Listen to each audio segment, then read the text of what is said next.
ভাই সালমান উইথড্র হয়ে গেছে, সালমানের কেস উইথড্র হয়ে গেছে। দেখো আমাদের হিরো, আমাদের জান, আমাদের সালমান।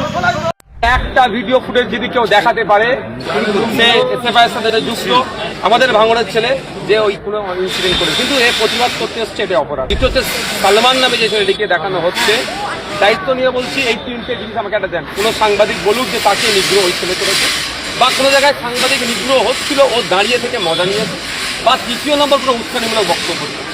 যারা সাংবাদিক নিগ্রহের সাথে যুক্ত খুঁজে বার করা হোক, দৃষ্টান্তমূলক শাস্তি দেওয়া হোক, এতে কোনো কনসিডার নয়। কিন্তু সাংবাদিক নিগ্রহের নামে সাধারণ মানুষকে যদি যারা প্রোটেস্টার এসেছেন তাদের কন্ট্রোল করা হয়, এটা হচ্ছে মেনে নেওয়া যায় না। ওর বিরুদ্ধে আমরা যারা হচ্ছে গিয়ে সাভারকারদের নেতা মনে করতে চায়, যারা হচ্ছে শ্যামাপ্রসাদকে নেতা মনে করতে চায়, তাদের কাছ থেকে আমরা দেশপ্রেম শিখব না। যে নেতাজিকে বিজেপির নেতারা হচ্ছে গুন্ডা বলে, তাদের থেকে আমরা এই দেশপ্রেম শিখব না। এই ব্যারিকেড আসলে আন্দোলনের যে রূপরেখা, সেই রূপরেখায় কোনদিন নিয়ন্ত্রণ করতে পারে না। ধর্মেন্দ্র প্রধান ইস্তফা দিয়েছে। ধর্মেন্দ্র প্রধান, আমি তো বলছি, শুধুমাত্র একটা টিমের প্লেয়ার ছিল, একটা টিম মেম্বার ছিল। এবার সেই টিমের ক্যাপ্টেন, টিমের লিডারদের হচ্ছে গিয়ে চেয়ার থেকে নামতে হবে। ওই নরেন্দ্র মোদীদের চেয়ারে অসংখ্য ছাত্রছাত্রীদের যে রক্তের দাগ, সেই রক্তের দাগ এখন লেগে আছে। যারা সরকারে থাকাকালীন এই আমেরিকার মাটিতে ভারতবর্ষের যখন পতাকা পোড়ানো হয়, সেই ট্রাম্পের পায়ের কাছে গিয়ে পড়ে থাকে হচ্ছে নরেন্দ্র মোদী। একটা সিট নিয়ে আইএসএফ কামাল করে দিয়েছে, তার বুনিয়াদটা ঠিক। আজকে 80টা সিট পাওয়ার পরেও তাসের ঘরের মতো সিপিএম তৃণমূল পার্টিটা ধুলিস্যাৎ হয়ে গেল কি করে? তার বুনিয়াদটা ঠিক ছিল না। সিপিএম এর কিছুই নেই, ছিল না। এখন একটা সাংঘাতিক বুনিয়াদটা স্ট্রং। বুনিয়াদ ঠিক থাকলে না থাকলে হবে না। ভেঙে দিলাম, মেরে দিলাম, কেটে দিলাম, বাংলাদেশের মতো গণ অভ্যুত্থান করলাম, সব জায়গাতে শুধু টার্গেট ইসলামকে। আমি ইসলামের প্রচারক, আমি ইসলামের কথা বলবো না। যে আসে তার দলের হয়ে কথা বলে। আমার দল হলো ইসলাম, আমি ইসলামের হয়ে কথা বলছি। শোনো যুবকেরা, তুমি আমি এতদিন নিজেদের ক্ষতি করেছিলাম, এখন তোমার আমার দ্বারা ইসলাম বিদ্বেষীরা দিনের ক্ষতি করার জন্য তোমাদেরকে আহ্বান করছে। দর্শক, শুভেন্দু অধিকারীর ভয় কেটে গেছে। শুভেন্দু অধিকারী মনে করতেছে ছাত্ররা যন্ত্রমন্ত্রে যেই আন্দোলন শুরু করেছিলেন ধর্মেন্দ্র প্রধানের পদত্যাগের জন্য, সেই আন্দোলন হয়তোবা বন্ধ হয়ে গেছে। শুভেন্দু অধিকারী এটা মনে করতেছে। আর সেই আন্দোলনের আঁচড় যে পশ্চিমবঙ্গে পড়েছিলেন, সেটা শুভেন্দু অধিকারী খুব ভালো করে টের পেয়েছিলেন, যেই কারণে তিনি নওশাদ সিদ্দিকীর প্রশংসা করেছিলেন বিধানসভায়। কারণ তখনকার সময়ে যদি নওশাদ সিদ্দিকী একটু উস্কে দিত না ছাত্রদেরকে, জাস্ট একটু উস্কে দিত, তাহলে শুভেন্দু অধিকারী গদি ছেড়ে পালাতে হতো শুভেন্দু অধিকারীকে। নওশাদ সিদ্দিকী তেমন একটি উস্কানি দেয়নি। তখন তিনি যথেষ্ট শান্ত রাখার চেষ্টা করেছেন পরিবেশ, এবং তার মুখ থেকে আমরা যে বার্তা শুনেছি সেটা হচ্ছে, আপনারা যারা ছাত্ররা আন্দোলন করতেছেন একটু শান্তিপূর্ণভাবে আন্দোলন করার চেষ্টা করবেন। ইসলাম সবসময় শান্তির বার্তা নিয়ে আসে, কখনো অশান্তি ইসলাম চায় না। এমনটি কিন্তু নওশাদ সিদ্দিকী সবসময় বলে থাকেন। দর্শক, আপনারা শুভেন্দু অধিকারীর ব্যবহারে ইতিমধ্যে আপনারা টের পেয়েছেন যে শুভেন্দু অধিকারীর ভয় কেটে গেছে। মানে আপনারা দেখেছেন যে ছাত্র আন্দোলন আসলে করলো কারা? ছাত্র আন্দোলন করলো কারা, আর শুভেন্দু অধিকারী গ্রেফতার কাদের করে? এই যে আমরা দেখতে পেলাম যে সালমান নামে যেই ছেলেটি, সেই ছেলেটিকে শুভেন্দু অধিকারী গ্রেফতার করেছিলেন। আর কেন গ্রেফতার করেছিলেন সেটা হচ্ছে, মিডিয়ার লোকেদেরকে নাকি তিনি মেরেছে, তাদের ক্যামেরার উপর হামলা করেছে। এটা একদম সম্পূর্ণ বানোয়াট এবং মিথ্যা। এইসব মিডিয়াকে ভাই কেন মারবে না? এইসব মিডিয়াকে কেন ক্যামেরা ভাঙবে না? আপনি বলুন। এইসব গদি মিডিয়া, এই গদি মিডিয়াগুলির কাজ কি? এই গদি মিডিয়াগুলির কাজ হচ্ছে, যখন যিনি ক্ষমতায় আসেন তার পা চেটে পায়ের যত ময়লা রয়েছে সকল ময়লা পরিষ্কার করে ফেলা এবং তাদের পকেট ভারী করা। আপনারা দেখেছেন মমতা ব্যানার্জি যখন ক্ষমতায় ছিল তখন এই সব গদি মিডিয়াগুলি মমতা ব্যানার্জির কীভাবে প্রশংসা করত, কতটা প্রশংসা করত। কিন্তু এখন আজকে যখন মমতা ব্যানার্জি ক্ষমতায় নেই, সেই মমতা ব্যানার্জির সাথেও তারা আর নেই, তারা এখন শুভেন্দু অধিকারীর সাথে যোগ দিয়েছে। দর্শক, এই বিষয়ে নওশাদ সিদ্দিকী এমন কিছু বিস্ফোরক বক্তব্য দিয়েছেন যে বক্তব্যগুলি আপনাদেরকে শোনা উচিত, আর সেটা আমি এই ভিডিও শেষ অংশে শোনানোর চেষ্টা করব। দর্শক, পুরো ভিডিও দেখতে থাকুন। যদি চ্যানেলটিকে সাবস্ক্রাইব না করেন এখন একটি সাবস্ক্রাইব করে রাখুন।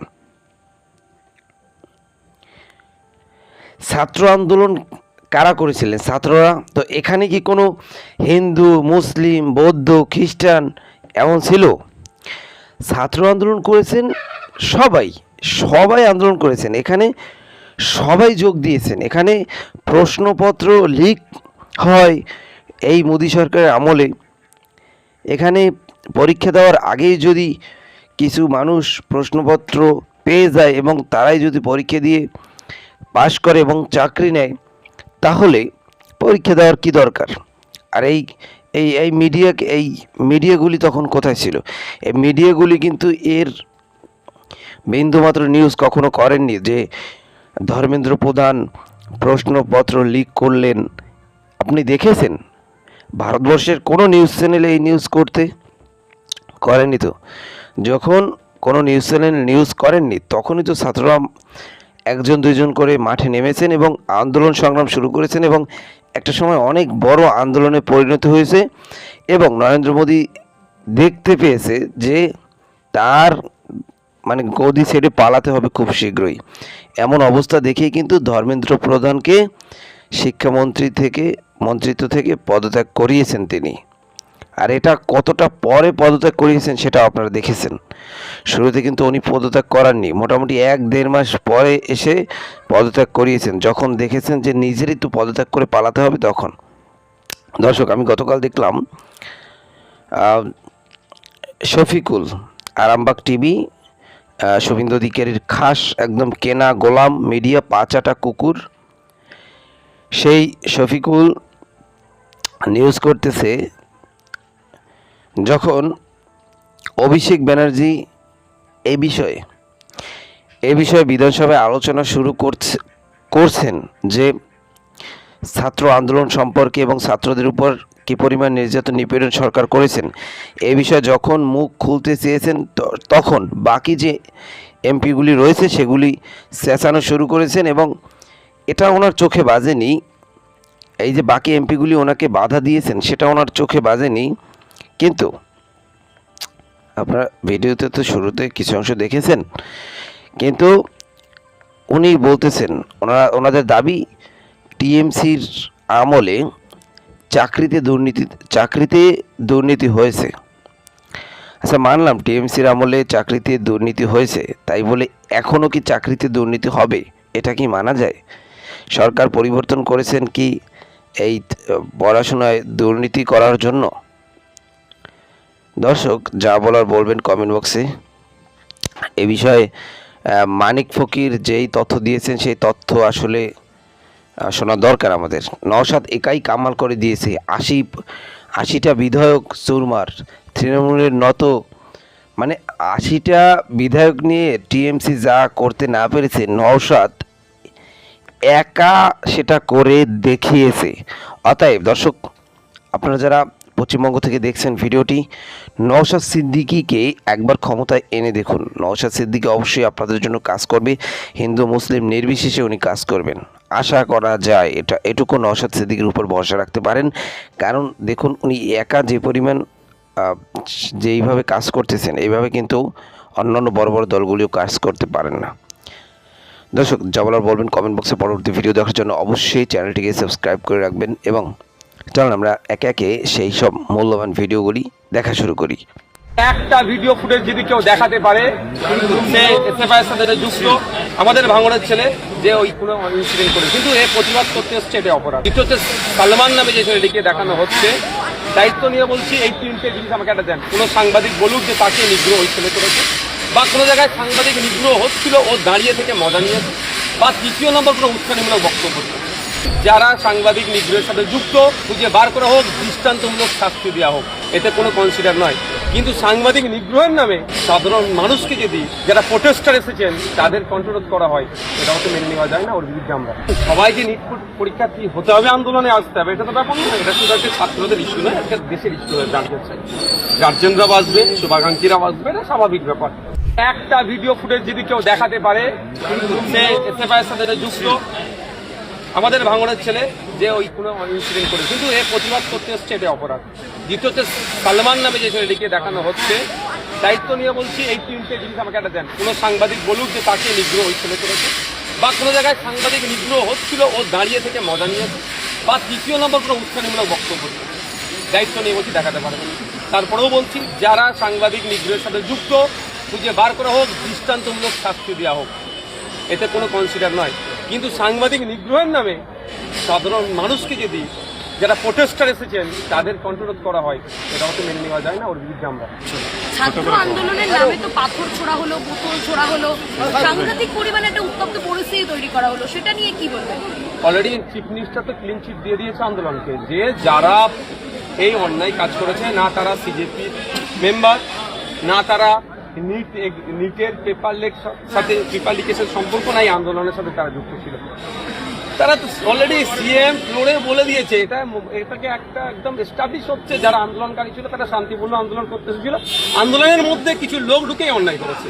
তা আমি বলছি না, আমাদের ওয়েস্ট বেঙ্গল সিএম বলছে। এই যে আফরোজ যার বিরুদ্ধে এত অভিযোগ, সে তৃণমূল কংগ্রেসের অত্যন্ত ঘনিষ্ঠ, সে ঢুকে গেল ছাত্র আন্দোলনের মধ্যে, সে কি আদতে নিট পরীক্ষার্থী না? তো দেখুন, সবাইকে নিট পরীক্ষার্থী হতে হবে, আন্দোলনে আসতে হবে, এটা তো ব্যাপার নয়। এটা শুধু একটা ছাত্রদের ইস্যু নয়, একটা দেশের ইস্যু হয়ে দাঁড়িয়েছে। গার্জেনরা বাঁচবে, শুভাকাঙ্ক্ষীরা বাঁচবে, এটা স্বাভাবিক ব্যাপার। কিন্তু প্রশ্ন হচ্ছে, যে কোনো সিঙ্গুরে যখন রাজনাথ সিং এসে মমতা ব্যানার্জিকে আন্দোলনের সহযোগিতা করছিল সিঙ্গুর থেকে শিল্প তাড়ানোর জন্য, তখন সবাই কিছু অনেক কৃষক ছিল, আমার আপনার মতো অনেক সাধারণ মানুষও ছিল।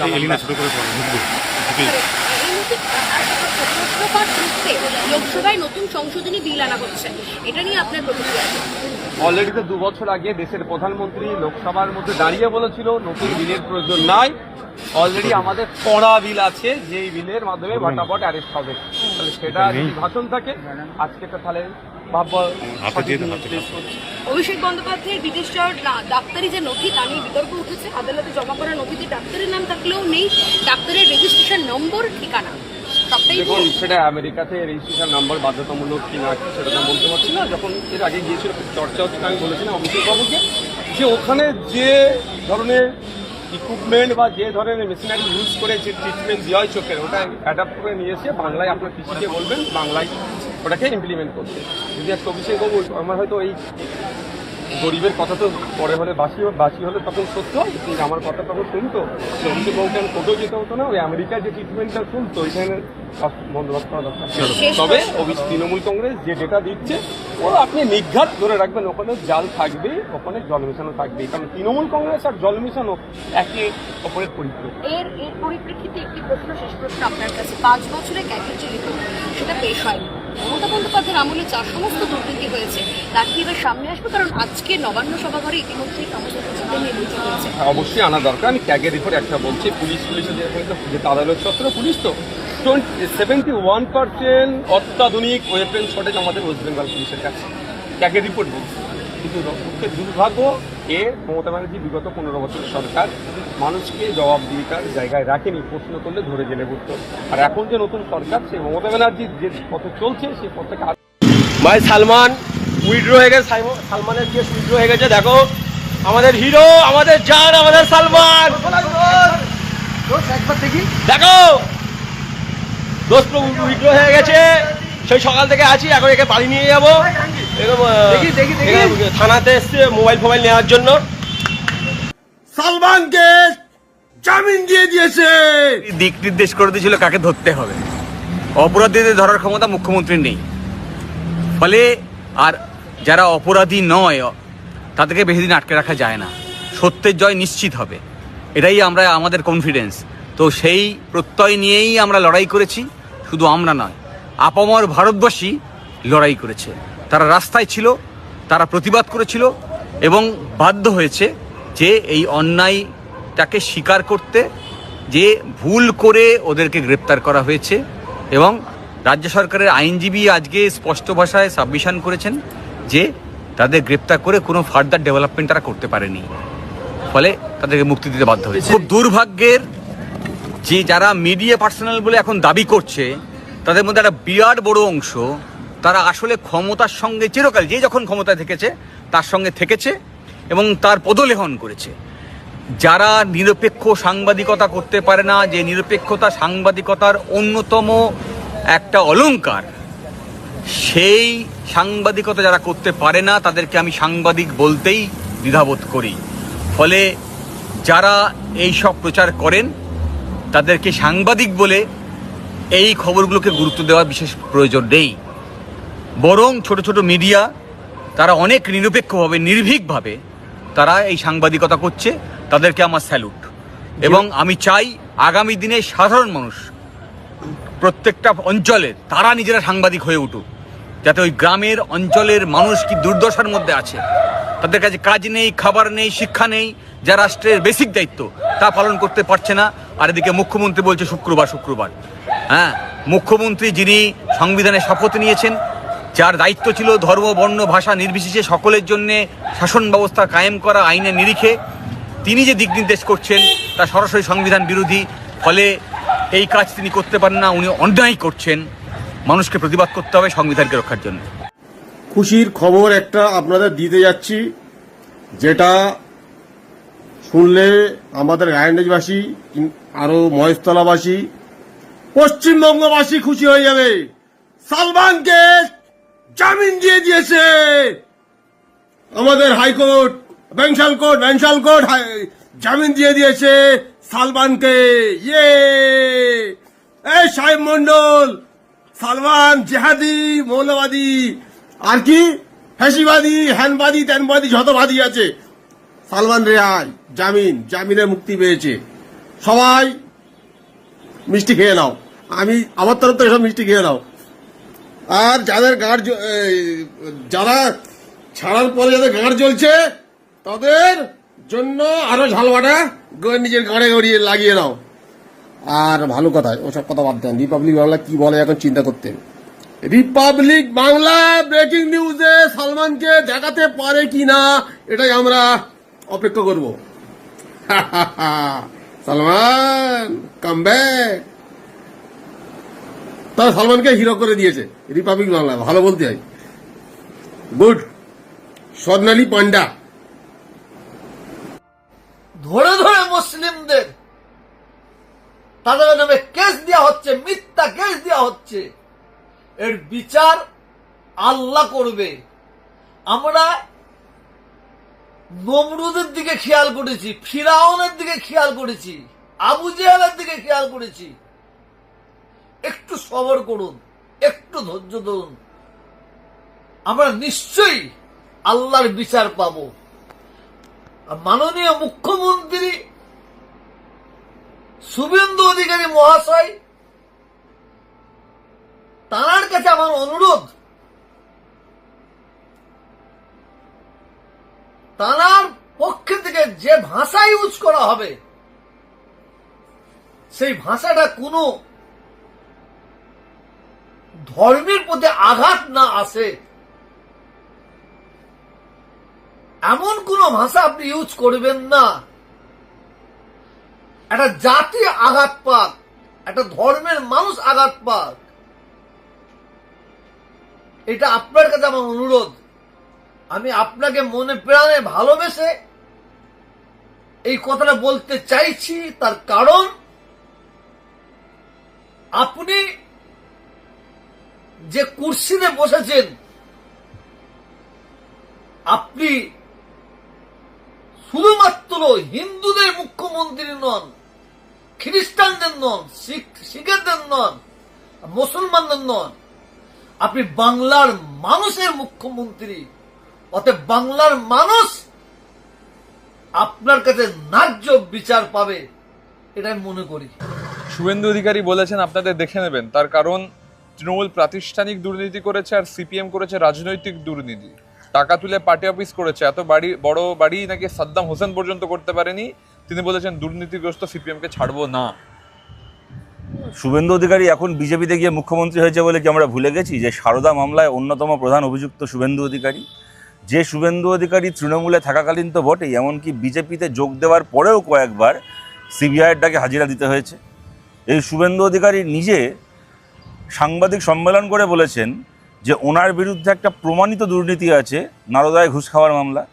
যে শুভেন্দু অধিকারীকে আমরা ক্যামেরার সামনে টাকা খেতে দেখেছিলাম, এখন কি বিজেপিতে গিয়ে গেরুয়া তিলক পরে নিয়েছে বলে কি আমরা সেই ইতিহাস ভুলে গেছি? এবং শুভেন্দুবাবু, আপনাকে একটা কথা বলি, হাতি ঘোড়া গেল তল, ব্যাং বলে কত জল। আপনি এতদিন যার হাওয়াই ছুটি মাথায় নিয়ে রাজনীতি করতেন, সেই মমতা বন্দ্যোপাধ্যায়, ওই মমতা বন্দ্যোপাধ্যায় আমাদেরকে এরকম অনেক শেষ করতে চেয়েছিল। কম লোককে তো খুন করেননি। মেদিনীপুরে, ঝাড়গ্রামে, বাঁকুড়ায়, পুরুলিয়ায় তো আমাদের কম লোককে শেষ করেননি।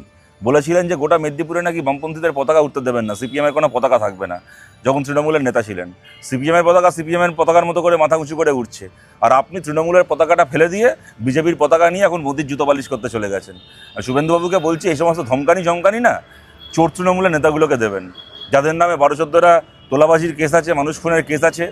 আপনার দয়ায় যারা জেলের বাইরে রয়েছে তাদেরকে সব ধমকানি দেবেন যে আমার কথা শুনে চলো, নাহলে তোমাকে দেখে নেব।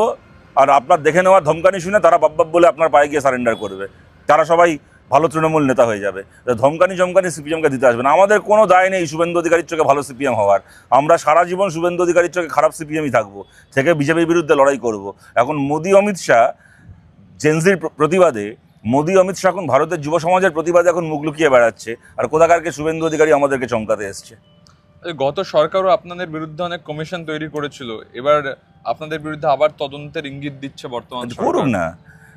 আরে ইনি তো মমতা, আচ্ছা এখন ইনি দাঁড়িয়ে বলছেন ফাইল কেন প্রকাশ করা হয়নি, 21শে জুলাইয়ের ফাইল প্রকাশ করছেন। 2011 থেকে 2020 আপনি তৃণমূল সরকারের মন্ত্রী ছিলেন, আপনি কেন ফাইল প্রকাশ করেননি? আপনি যে দপ্তরগুলোর মন্ত্রী ছিলেন তৃণমূলের, সেই দপ্তরগুলোতেও তো একসময় বামফ্রন্টের মন্ত্রিসভার কেউ না কেউ মন্ত্রী ছিল। তাদের কোনো দুর্নীতি পেয়ে থাকলে সেই ফাইল আপনি কেন প্রকাশ করেননি? তার কারণটা হচ্ছে বামফ্রন্টের কোনো দুর্নীতি নেই। আমি বলছি Suvendu Adhikari, we accept your challenge.